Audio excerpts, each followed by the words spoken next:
What was the main message in this press for you? The main message is that the people of Zimbabwe are fed up with what's going on with Mugabe, his wife, and the cabal of G4, Chombo, Jonathan Moyo, Kasukwere, who are pushing for a coup. They want to seize power through a coup, and that's what the people of Zimbabwe are resisting.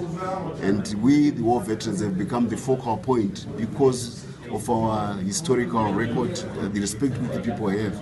And we are now appealing to all Zimbabweans and to all other formations, political or otherwise, business, to all come together, because the threat, the state, the democracy is under threat. Now, what exactly do you want them to do? We want them to solidify their resistance, which they were already doing, against the putschist tendencies of the G4. And the axing of the vice president, what's your reaction to that? It was outrageous. It is a travesty of all the democratic